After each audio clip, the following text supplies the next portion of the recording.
Hello प्यारे दोस्तों, स्वागत है आपका इंटरव्यू क्लासेस में। बात करेंगे अपने पेपर में पूछे जाने वाले 16वें प्रश्न के बारे में, जहां से आपको 3 प्रश्न मिलेंगे और उनमें से कोई 2 आपको करने होंगे और 4 नंबर यहां पे आपको मिलेंगे। और ये होंगे कहां से? ये अपने फर्स्ट फ्लाइट की पोइट्री सेक्शन से। जो पोइम्स हैं उनमें से क्वेश्चन ये पूछे जाने वाले हैं। ठीक है, चलिए डिस्कस करते हैं आपसे किस प्रकार से क्वेश्चन पूछे जाएंगे। ठीक है, इनको बढ़िया ढंग से तैयार कर लीजिएगा। सारे वीडियोस अपलोडेड हैं, सभी सब्जेक्ट का आपको यहाँ पे सिलेबस मिल जाएगा। ठीक है, तो चैनल पे नए हो तो सब्सक्राइब करिएगा, लाइक करना नहीं भूलें। चलिए देखते हैं, पहला क्वेश्चन हमसे पूछा गया है, what is the central idea of the poem dust of snow. Central idea इसका क्या है? तो आंसर लिखेंगे, the central idea of the poem dust of snow written by Robert Frost is, क्या है? That one may have the worst day, अगर किसी का खराब दिन है, और टाइम ऑफ हिज लाइफ, या खराब दिन है या जीवन में कुछ समय खराब जा रहा है, but a little good thing can make it quite amazing, लेकिन एक छोटी सी अच्छी चीज़ उसको अमेजिंग बना सकती हैं, अच्छा बना सकती हैं। ठीक है, अगला क्वेश्चन देखते हैं, how does the dust of snow change the poet's mood. किस प्रकार से ये जो डस्ट ऑफ स्नो है, जो ये बर्फ़ के छोटे छोटे कण जो होते हैं पोइट के ऊपर गिरते हैं, उनका मूड चेंज हो जाता है। तो आंसर लिखेंगे, this dust of snow change the poet's mood, the poet's mood changed from that of dismay to joy. Dismay यानी निराशा से खुशी में बदल गया। He was holding the day in regret when this dust of snow fell on him. उनका दिन काफ़ी ख़राब जा रहा था और जब ये स्नो उनके ऊपर गिरी, this simple little thing brought him some joy. और ये जो छोटा सा काम हुआ, कौवा अपने हेमलॉक ट्री पे बैठा और उसकी वजह से उनके ऊपर थोड़ी सी डस्ट गिरी स्नो की और वो खुश हो गए। ठीक है, अगला देखते हैं अपने नेक्स्ट अपनी पोइम है फायर एंड आइस। इस पोइम से इंपॉर्टेंट क्वेश्चन आपके एक बन सकता है, जो ध्यान रखिएगा, how will the world end according to the poet. बहुत इंपॉर्टेंट क्वेश्चन है, ठीक है ना, कि ये दुनिया पोइट के अकॉर्डिंग कैसे खत्म होगी। तो according to the poet the world will end due to the fire which symbolise desire. कहते हैं कि फायर से खत्म हो जाएगी, जिसका मतलब होता है डिजायर यानी इच्छाएं। ठीक है, but if the world had to end twice, लेकिन अगर दुनिया को 2 बार खत्म होना होगा, मतलब एक बार में बच गई, तो दूसरी बार अगर खत्म हुई तो it will be due to the hatred symbolise ice. कहना नफरत से खत्म हो जाएगी यानी आइस से खत्म हो जाएगी। ठीक है, अगला देखते हैं अपने अगली poem, a tiger in the zoo. How does a tiger in the zoo live. एक टाइगर जो जू में होता है वो कैसे रहता है? तो आंसर लिखेंगे, in a zoo the tiger walks in his limited space provided it provided to it in the cage he can take a few steps. तो क्या होता है, एक लिमिटेड स्पेस होता है, उसको प्रोवाइड करवाया होता है, इन द केस पिंजरे के अंदर बहुत ही कम जगह होती है, और he can take a few steps, थोड़ा ही इधर उधर चल पाता है। कहने का मतलब उसकी ज़िंदगी वहाँ पे बहुत ही नीरस होती है, बहुत ही गुस्से में रहता है वो वहाँ पे। ठीक है ना, अगला क्वेश्चन है, how does the tiger terrorise the villagers. Villagers को कैसे वो टेरराइज करता है यानी आतंकित करता है या डराता है? तो आंसर लिखेंगे, the tiger terrorise the villagers near the jungle as snarling around the houses showing his white fangs. Fangs यानी तीखे जो उसके दांत होते हैं उनको बोला गया, यानी क्लॉज यानी जो उसके पंजे हैं। तो ये क्या करता है, गांव जो होता है उनके जंगल के किनारे पे जाके जोर से दहाड़ मारता है, जिसके कारण गांव वाले डर जाते हैं। ठीक है ना, अगला क्वेश्चन देखते हैं, how to tell wild animals. इस पोइम से अपने लिए 2 क्वेश्चन है, बहुत ही महत्वपूर्ण है। पहला है, how can you identify the Asian lion. आप एशियन लॉयन के बारे में कैसे पहचान पाएंगे उसको? तो आंसर लिखेंगे, the Asian lion has a large body and a brownish yellow coat. एक तो लार्ज बड़ा शरीर होता है, ब्राउनिश येलो कोट वाली बॉडी होती है। It roars loudly when it attacked its prey. जब अपने शिकार पे ये हमला करता है तो बहुत जोर से दहाड़ता है। ये पहचान किसकी होगी? अपने एशियन लॉयन की हो गई। अगला है, how is the leopard described by the poet. Poet ने लेपर्ड को कैसे डिस्क्राइब किया है? तो आंसर लिखेंगे, the leopard has black spot on his yellow skin. उसकी येलो स्किन के ऊपर ब्लॉक जो अपने ब्लैक स्पॉट है। He leaps on the person as soon as he sees him. जैसे ही वो किसी व्यक्ति को देखता है उसके ऊपर लीप इन झपट पड़ता है। ही किल्स हिज प्रे, अपने शिकार को मार देता है, एंड स्टार्ट्स ईटिंग इमीडिएटली, तुरंत ही उसे खाना शुरू कर देता है। He is an expert at leaping, वो झपटने में बड़ा ही माहिर होता है, ठीक है ना। तो ये आप लिख सकते हैं अपने लेपर्ड के बारे में, ठीक है। अगली जो पोइम है अपनी द बॉल पोइम, इसके मोस्ट इंपोर्टेंट क्वेश्चन को देखते हैं। What does in the poem of possession means, यहाँ पे in the world of possession, in the world of possession का क्या मीनिंग है? तो आंसर लिखेंगे here in the world of possession means the world where everything and every action is made to possess something. जो भी कोई काम इस दुनिया में किया जाता है उसका कुछ न कुछ उद्देश्य होता है, कुछ न कुछ करने का कारण होता है, लालच होता है, उसके बिना कोई काम नहीं होता है, ठीक है। इसका मीनिंग ये होगा, ठीक है। अगला देखते हैं question.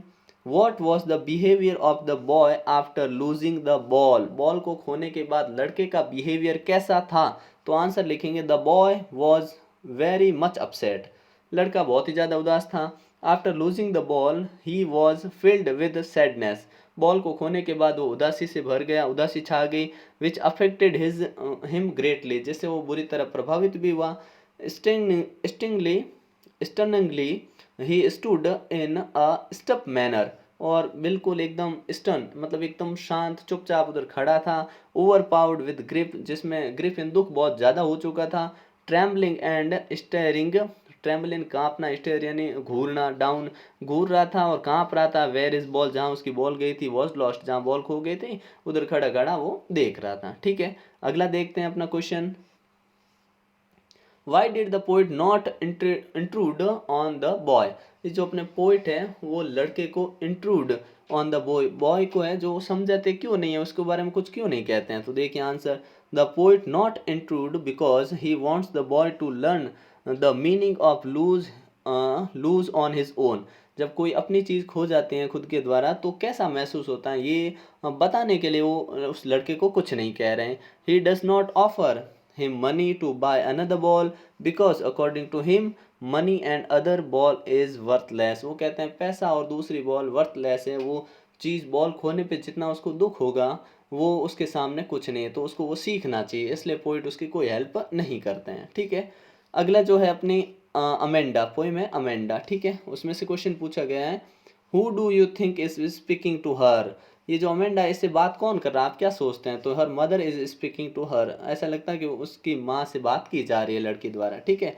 What could Amanda do if she were a mermaid, mermaid मतलब होता है वो जल पानी में जो रहते हैं वो जीव, अगर वो होती तो वो उसके बारे में क्या सोचती हैं? तो देखिए if Amanda were a mermaid she would drift slowly on a languid emerald, languid का मतलब होता है अपने रिलैक्स और इमेरल्ड का मतलब होता है अपने ग्रीन कलर, ठीक है ना। तो रिलैक्स ग्रीन कलर वाले जो बड़ा सा समुद्र है उसके अंदर धीरे धीरे वो उसमें जा रही होती। She would be the sole inhabitant, और वो सोल यानी अकेली इनहेबिटेंट निवास करने वाली होती वहाँ पे। Of the relaxed green she, इस ग्रीन शी के अंदर अकेली रहने वाली होती। Would move slowly in it, जो इसमें धीरे धीरे जा रही होती, ऐसा उसका मानना था, ठीक है। इसका अगला क्वेश्चन है why did Rapunzel live in a tower, ये रुपेंजल वो टावर में क्यों रहती थी?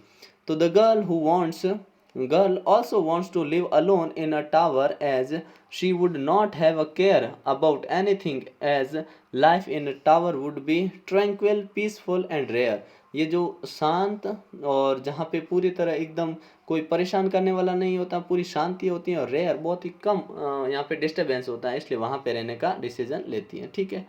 अगला है अपना द ट्रीज पोइम से क्वेश्चन, ठीक है। देखते हैं क्वेश्चन नंबर अपना नेक्स्ट है what is the central idea of the poem the trees, trees जो पोइम है इसका सेंट्रल आइडिया क्या है या इसकी थीम क्या है? तो आंसर लिखेंगे the central idea of the poem the trees is that man has enslaved the nature for selfish reasons, आदमी जो है इसने प्रकृति का ये गुलाम है अपने सेल्फिश मतलब अपने निजी स्वार्थ के लिए। The trees which used to grow in forest are now being grown in the four walls of house, जो पेड़ जंगल में लगते थे घरों में लगाना शुरू कर दिया। Hence they are not free at all, जहाँ पे वो बिल्कुल फ्री नहीं है। But now all the trees have started a movement against this slavery, लेकिन अब सभी पेड़ों ने इसके खिलाफ बगावत कर दी, इस गुलामी के खिलाफ। They are now returning back to their original home, अपने वो ओरिजिनल होम जंगल मतलब फॉरेस्ट में जा रहे हैं। The poet describes this departure of the trees, और पोइट इसके डिपार्चर, पेड़ों के यहाँ से जाने के बारे में इस पोइम में बताते हैं। ठीक है, अगला क्वेश्चन है अपना क्वेश्चन नंबर 15, जो कि है how will the empty forest change overnight. ये जो खाली जंगल होते हैं रात्रि में कैसे चेंज हो जाते हैं? तो आंसर लिखेंगे due to the absence of forest the sun has no shadow to cool its feet and so there the trees are moving out to the forest. कहते हैं कि जब सनलाइट जो होती है, no shadow of cool its feet, पेड़ों के नीचे जब सनलाइट नहीं पहुंच पाते तो ट्रीज जो भी है वो सारे मूव कर रहे हैं फॉरेस्ट की तरफ। Now as the plants in the houses are moving out, सारे जो घरों में पेड़ है वो जा रहे हैं जंगल की तरफ। The forest that was empty all these days will be full of the trees the next morning, और जो पेड़ जहाँ पे फॉरेस्ट में नहीं है वहाँ पे कल खूब सारे पेड़ होंगे, जो सारे पेड़ यहाँ से मूव कर रहे हैं। ठीक है, ये आप आंसर लिख सकते हैं। अगला देखिए the fog, how does the fog come, ये फॉग कैसे आता है? The fog comes silently like a small cat, एक छोटी बिल्ली की तरह आता है। It comes suddenly from nowhere unseen like a talk stalking cat, gradually it takes everything in its fold, धीरे धीरे आता है, एक शांत छोटी बिल्ली की तरह आता है और सबको कवर कर लेता है। ठीक है, अगला है अपना the tale of Custard the dragon, इस पोइम के most important questions. Where and with whom did Belinda live, Belinda कहाँ और किसके साथ रहती थी? तो आंसर होगा Belinda lived in a little white house with her 4 pets, a black kitten, a grey mouse, a yellow dog, a little dragon and a red wagon too, इन सभी के साथ वो रहती थी। ठीक है, रहती कहाँ थी? लिटिल वाइट हाउस में रहती थी।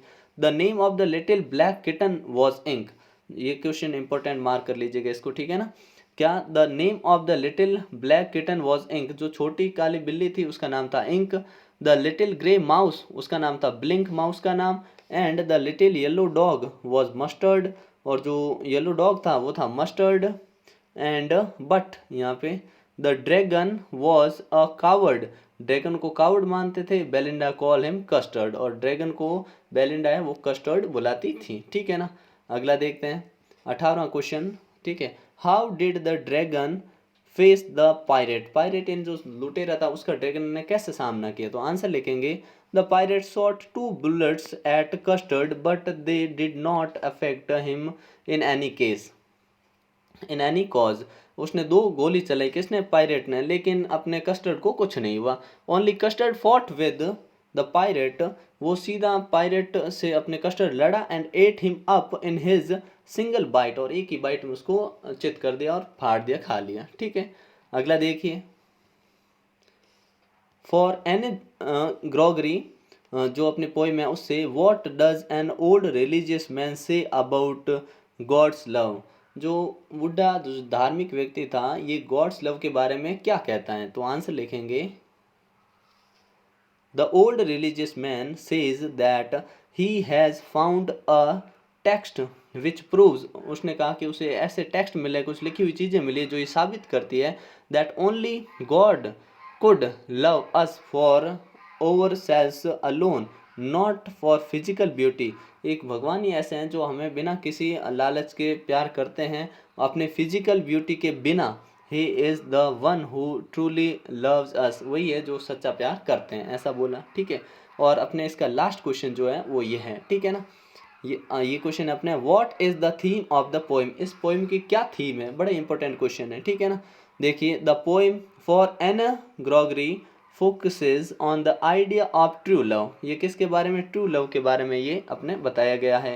Human being can't go beyond the external appearance, human being होते हैं वो बाहर वाली सुंदरता देखते हैं। Their love is just skin deep, उनका लव से त्वचा से होता है, स्किन से होता है। A young woman like Anne Gregory may be liked and loved not for what she actually is but for the colour of hair, her hair, उसको एक्चुअली ब्यूटी के नहीं उसकी हेयर के कलर के कारण पसंद किया जा रहा था। Only God lines in man can penetrate and go beyond these physical appearance and see the inner beauty and nobility of the soul, और एकमात्र भगवान ही हैं जो इनर ब्यूटी से प्यार करते हैं। ठीक है, तो ये आपके मोस्ट इंपॉर्टेंट क्वेश्चन हो चुके हैं। ठीक है, इनको अच्छे से तैयार कर लीजिएगा, आपका पेपर बड़ा ही शानदार जाने वाला है। ठीक है, मिलते हैं नेक्स्ट पार्ट में, तब तक के लिए जय हिंद जय भारत।